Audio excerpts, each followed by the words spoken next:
Good morning. We are extremely pleased that you're here. It is good to come together for the purpose of co-creating. Do you agree? Yes. You're knowing what you're wanting? Yeah. Are you enjoying the desire? That's the part that matters the most. Because if you have an idea of what you want, and it is pleasurable for you to think about it, then there's not a vibrational variance between your desire, which life has helped you to give birth to, and your belief about it. If you wish you didn't want it, because you've wanted it for so long and it keeps not showing up, then there's a big vibrational variance between what you want and what you expect. Expectation is such a powerful thing. A belief is just a thought you keep thinking. An expectation is a thought that you've thought about so much and kept active in your vibration for so long that you just keep realizing it. Law of attraction just keeps showing you versions of it until you say, see, that's why I believe it. I believe it because it's true. And we say, no, it's true because you believe it. You say, no, I'm sure that I believe it because it's true. I've been a collector of information, Abraham. I've been living my life and I'm just not good at that. Or these things that I want just don't come to me. And we say, but the reason they don't is because you think they don't. And you say, yeah, but I think they don't because they don't. And we say, yes, but they don't because you think they don't. You say, no, I didn't think they wouldn't until they didn't. And since they aren't coming, now I think they're not coming.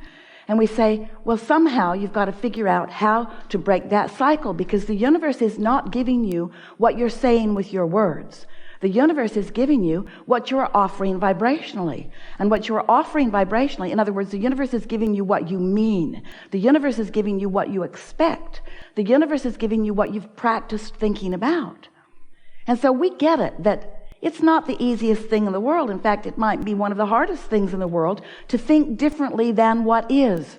Because you have become so very good in your observation of what is, in your assessment of what is, in your restating of what is, in your documenting of what is, in your regurgitating of what is, in your seeing, hearing, smelling, tasting, touching, in your physical translation of what is feels pretty solid to you. But we want you to know it isn't solid, it's changing all the time. But in many cases, it's just changing to more of the same because that's what you're thinking about. Do you get that? It's not holding steady. It's changing to your current expectation. But if your current expectation is just like the one you had yesterday and the one you had the day before and the one you had the day before, then it holds steady and you say, see? That's why I believe it. I believe it because that's how it is. And we say, no, it is because that's what you believe. Oh, Abraham, not that again, please, not that again.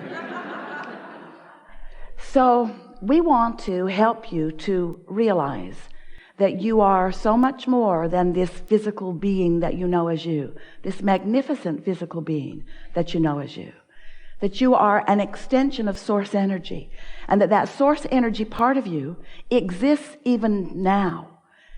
All of you didn't come forward into this personality. The larger part of you remains as this eternal consciousness, non-physically focused, pure positive energy. But here you are in this body, in this personality, and most important, in this current opinion, in this belief, in this expectation. Here you are offering a vibration that law of attraction is responding to. But the most important thing to realize about that is that the reason that you feel the emotions that you feel is because that inner being part of you, that source energy part of you, that non-physical part of you, that eternal, always eternally being part of you is having right here, right now, an opinion right here, right now about the very same thing that you're having an opinion about right here, right now. In other words, when you see that guy and you just hate that guy, so annoying in this way and this way and this way, the reason that you feel the discomfort that you would call hatred or whatever it is that you're feeling, is because the source within you feels differently. Once we got Esther's attention about that, she said to us a few hundred times, Abraham, you clearly need more information about this. I'm sure if you knew what I know, you would not be sitting on your airy fairy cloud. If you knew what I know, you would feel about this like I feel about this. And it took a while for Esther to come to understand that we don't go there. And when she does, she feels the separation is too strong a word, but she feels the vibrational variance between who she really is and who she's allowing herself to be in that moment. And that discord is really what we want to talk about, because this gathering is about the art of allowing alignment rather than discord, the art of being tuned in, tapped in, turned on to who you really are, rather than being separated is too strong a word, but you can pinch yourself off pretty good from who you really are and what you really know. So over time, I've been talking with you about who you are. You are so important to the equation of the eternal expansion that we all are. He said, I'll go into this physical experience and I'll explore and I'll see, I'll hear, I will experience the contrast, the variety.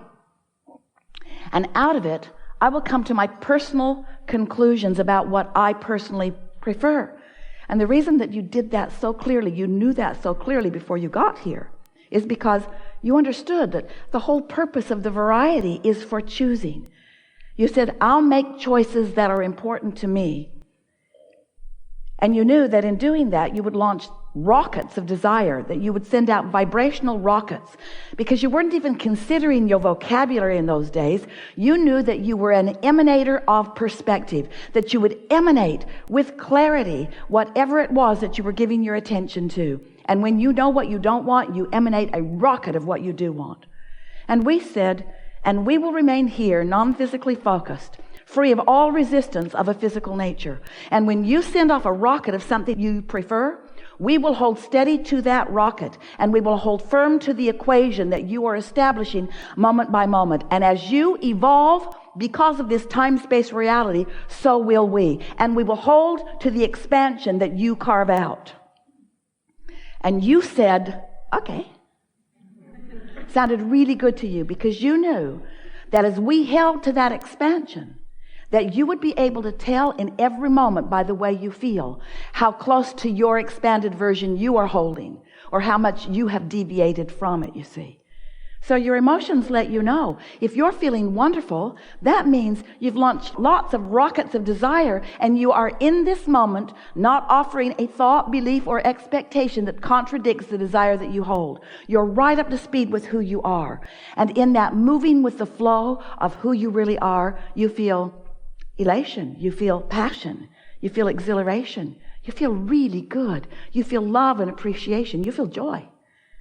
But if you are feeling frustration or overwhelmment, if you are feeling angst of any kind, if you are feeling anger, or if you are feeling grief, if you are feeling revenge, or any of those negative emotions that feel like despair or fear, then that means that your perspective in this moment is so far apart from the perspective of your source about the same thing.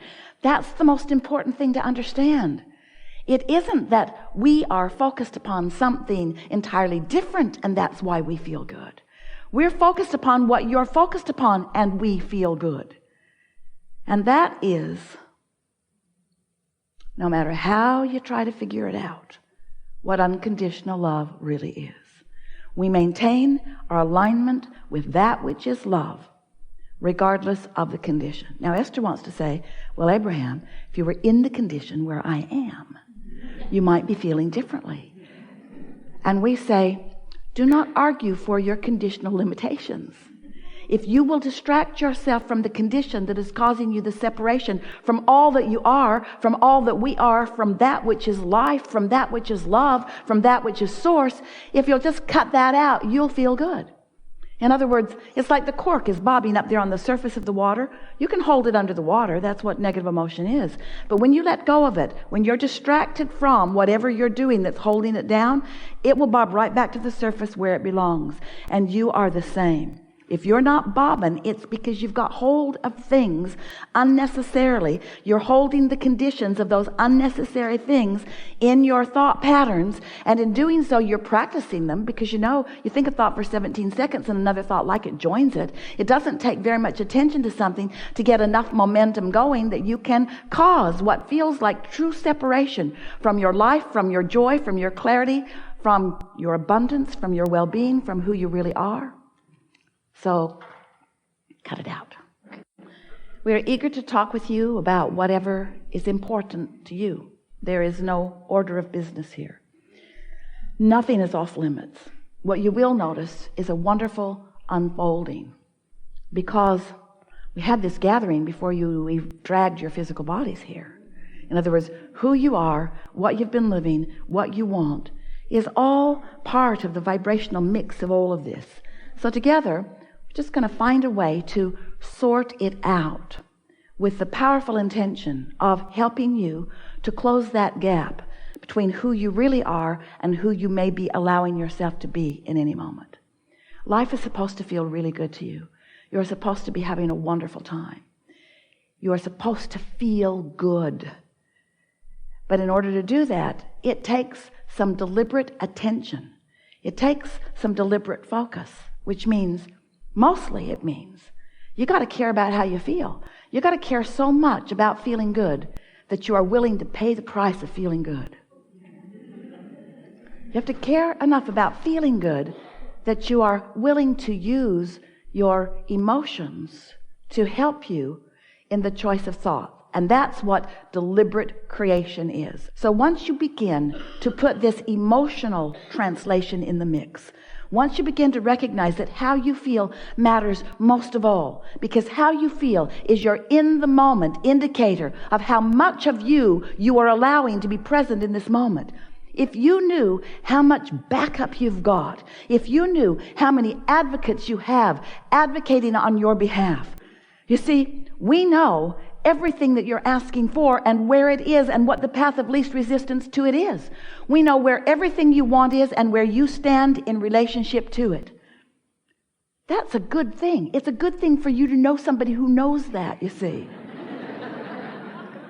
But you've got to be in a place where you can receive. Esther says, oh, but Abraham, you and Jerry, all you dead guys, there's no such thing as dead. You are so subtle now. You are so subtle. I have to tune myself so precisely to your frequency in order to hear you. Can't you be less subtle? And we say, tuning is subtle. Tuning to the frequency of who you are and what you want, it takes some practice. But it's an easy thing to do if you care about how you feel. Because if you care about how you feel, you're just not going to entertain those thoughts that don't feel good. You're just going to find yourself more and more shying away from them, which is to say shying away from or toward something else. In other words, there's no such thing as exclusion in this attraction-based universe. You sort of kind of get that? There's no such thing as no. When you look at something that you really want and you say yes to it, you are including something that you want in your vibration. But when you look at something that you don't want and you feel that resistance well up in you and you are saying no to this thing you do not want, what you're actually doing is saying yes to this thing you do not want. Because attention to the subject is what causes you to be the inviter, the receiver, the realizer, the creator of it, you see. So, what do you want to talk about? There's a lot of trouble in this room. We're going to have a really good day. Just relax and know that you're going to get this.